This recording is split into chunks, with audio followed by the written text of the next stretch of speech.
tudo bem com vocês? Hoje a gente vai resolver alguns exercícios sobre os conteúdos e aí qualquer dúvida vocês me peçam, tá? Então, o primeiro é sobre modelos atômicos, tá? Então, eu tô lá na página 43 da apostila pra gente resolver essa. Primeiro tem uma cruzadinha que fica lá na 42 e aí a gente tem algumas alternativas aqui, tá? Então, vamos lá em relação à cruzadinha. Um dos primeiros gregos a utilizar a palavra átomo. Quem que foi o primeiro grego a utilizar a palavra átomo? Então foram dois, Leucipo e Demócrito, mas aqui é só Leucipo. Partícula constituinte do átomo carregada positivamente. Quem tem carga positiva são os nossos prótons. Afirmou que o núcleo atômico era muito menor do que a eletrosfera. Quem que foi esse nosso cientista? Rutherford. A região do átomo que contém elétrons. Onde que os elétrons estão? Na nossa eletrosfera. Quem foi o descobridor do elétron? O primeiro cientista a propor o átomo com carga elétrica foi Thomson. Filósofo grego, discípulo de Leucipo, que foi um dos primeiros a usar a palavra átomo. Então, já falei antes, é o nosso Demócrito. Iniciou o estudo com raios catódicos que inspiraram Thomson a desenvolver o modelo atômico foi Crookes, que dá ampola de Crookes. Na vertical, filósofo grego que apresentou a teoria dos 4 elementos para discutir a constituição da matéria, Aristóteles. Apresentou o conceito de níveis de energia e aperfeiçoou o modelo de Rutherford. Quem que veio depois de Rutherford? Bohr. Fenômeno que possibilitou que Rutherford e seus colaboradores desenvolvessem um experimento que consistia em bombardear uma fina lâmina de ouro com partículas alfa. Quem que é esse fenômeno? Se a gente fala de partículas alfa, a gente está pensando em radioatividade. Considerava o átomo uma esfera maciça, indivisível e indestrutível. Também é o nosso primeiro modelo atômico, Dalton. Quem é o nosso descobridor do nosso nêutron? Chadwick. Partícula com carga neutra encontrada no nosso átomo é o nosso nêutron. Região em que se concentra praticamente toda a massa do nosso átomo é o nosso núcleo, ok? Vamos lá para essa daqui, então, a alternativa em relação ao nosso modelo de Rutherford. Estava definitivamente desvendando o interior de um átomo, e até hoje seu modelo para átomo não foi questionado? Sim, né, gente? Foi questionado, porque a gente tem modelos que vieram depois dele, tanto que a gente usa atualmente um modelo que é, então, da mecânica quântica. Veio depois dele, veio Bohr, então tá errada. Letra B. Poucas partículas atravessavam a placa de ouro, demonstrando que o átomo é maciço? Bom, pelo contrário, né, gente? Ele não falou que o átomo era maciço, ele justamente rompe com essa ideia. Letra C. O núcleo do átomo tem carga negativa. Lembra que o nosso núcleo ele tem carga positiva, tá? E as nossas cargas neutras. Letra D. A massa do átomo está concentrada na eletrosfera? São os elétrons que são os constituintes da massa? Não, errado também. E letra E. No centro do átomo existe um núcleo muito pequeno e denso onde está concentrada a sua massa? Exatamente. 5. Na evolução dos modelos atômicos, a principal contribuição é introduzida pelo modelo de Bohr. Vamos lá. A indivisibilidade do átomo? Não foi Bohr que propôs isso. Letra B. A existência de nêutrons? Também não foi Bohr, foi antes dele. Letra C. A natureza elétrica da matéria? Também não. Thomson já falava então da natureza elétrica, tá? Letra D. A quantização de energia nas órbitas eletrônicas? Sim, são os nossos níveis, os períodos K, L, M, N, O, P, Q. E a maior parte da massa do átomo está no núcleo? Não, não foi ele quem determinou essa característica aqui, não foi Bohr. Quem determinou essa característica aqui foi Rutherford. Dando sequência, então agora a gente vai falar então sobre a semelhança entre os nossos átomos, ok? Então agora eu tô resolvendo lá no caderno de atividades, na página 22, o exercício 14, tá? Então vamos lá. O quadro a seguir apresenta as partículas básicas da estrutura de 4 espécies químicas na forma de átomo ou íon. Como que a gente consegue identificar se ele é um átomo ou se ele é um íon? Sempre que a gente estiver falando de um átomo, a gente está pensando em algo que é eletricamente neutro, ou seja, a quantidade de prótons é igual à quantidade de elétrons, tá? Então, por exemplo, quando a gente olha a nossa espécie A, pelo fato da gente ter quantidades iguais, isso daqui a gente já consegue caracterizar, então, que ele é um átomo. Quando a gente olha para o B, a gente vê que ele tem uma quantidade de prótons maior do que de elétrons, então ele é um íon. O C também é um íon e o D, ele é um átomo, porque a gente não tem diferença, então, de quantidades, tá?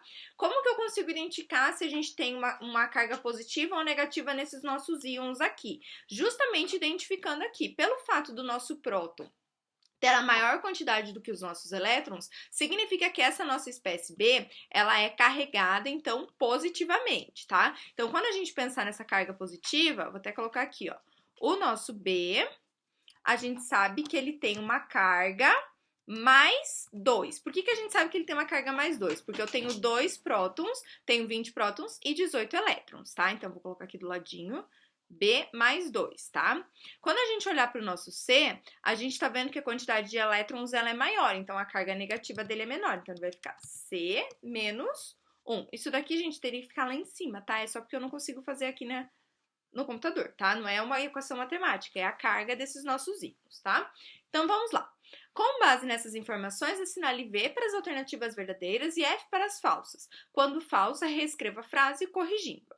Então, vamos lá. A espécie A, ela é um átomo, sim, e tem número atômico 17, número de prótons. Então, puxa uma flechinha lá e escreve número atômico, tá? Sempre lembre número de prótons, número atômico. Número de prótons é igual ao nosso número atômico, tá? Então, ela tem número atômico 17 e a nossa massa. Como que faz pra gente calcular a massa, tá? Pra gente calcular a massa, a gente tem que massa é igual a Z mais N. A nossa massa, então, vai ser igual a 17 mais 18, ok, gente? Por quê? É justamente pra gente determinar. Então, quando a gente faz a massa aqui, vou até deixar aqui, ó. A nossa massa vai ser igual a 35. Então, tá correto. Letra B. As espécies B e C são isótopos. O que são isótopos? Mesmo número de prótons, tá? Então, quando a gente olha aqui, B e C, eles têm o mesmo número de prótons? Não, então aqui já tá errada, tá? E aí ela continua, pois apresenta o mesmo número de elétrons, ó. Isótopos é P de prótons, tá? E, consequentemente, o mesmo número atômico. Então, é falsa. E a explicação que eu acabei de falar aqui para vocês, tá? Letra C.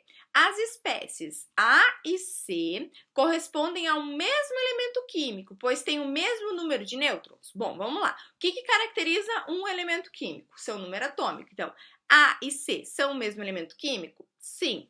Mas é o número de nêutrons que determina se ele é o mesmo elemento químico? Não, é o número de prótons. Então, por isso que ela é falsa. E a nossa letra D, a espécie B, ela é um cátion, isso daqui eu já expliquei antes para vocês, e ela é um cátion bivalente com carga mais 2? Sim, então, corretinha. Beleza, pessoal? Dando sequência, então, agora a gente vai falar de radioatividade. Eu vou resolver o exercício 25 do caderno de atividades, página 27, tá? Então, vamos lá. É esse daqui o nosso exercício. Então, o exercício da Mackenzie, ele traz um texto bem grande, tá? Sempre que vocês forem fazer, é interessante que vocês olhem o que ele já tá pedindo aqui, que depois vocês voltam pro restante do enunciado. Então, vamos lá.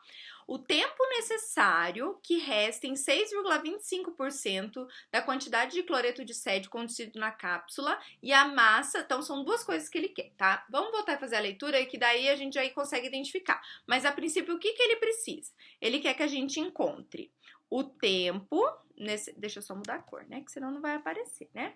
Deixa eu fazer aqui de rosa. Então, ó, ele quer o tempo necessário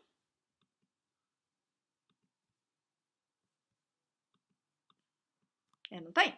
Tá, então ele tá pedindo pra gente o tempo necessário e para que reste 6,25% da quantidade de cloreto de sódio contido na cápsula e a massa do cloreto de sódio 137 presente no lixo. Então, vamos lá. Ele vai falar sobre um acidente e o que é importante a gente grifar nesse nosso enunciado aqui, tá? Pausa técnica e eu consegui. Vamos lá. Então, olha só. A cápsula do cloreto de césio, CSCl, que ocasionou o acidente, fazia parte de um equipamento hospitalar usado para radioterapia que usava o césio 137 para a radiação de tumores ou de materiais sanguíneos. Nessa cápsula havia aproximadamente 19 gramas do cloreto de césio 137, que tem esse tempo de meia-vida aqui, ó, 30 anos, tá? Não interessa como que ele era, o que a gente tem aqui, ó. Admita que a massa total de cloreto de césio contida na cápsula tenha sido recuperada durante os trabalhos de descontaminação e armazenada no depósito de rejeitos radioativos acidente na cidade de Abadia de Goiás. Dessa forma, o tempo necessário para que restem 6,25% da quantidade de cloreto de césio. Bom, como ele está trazendo porcentagem, a gente vai precisar relacionar essas nossas quantidades e o nosso tempo com a porcentagem.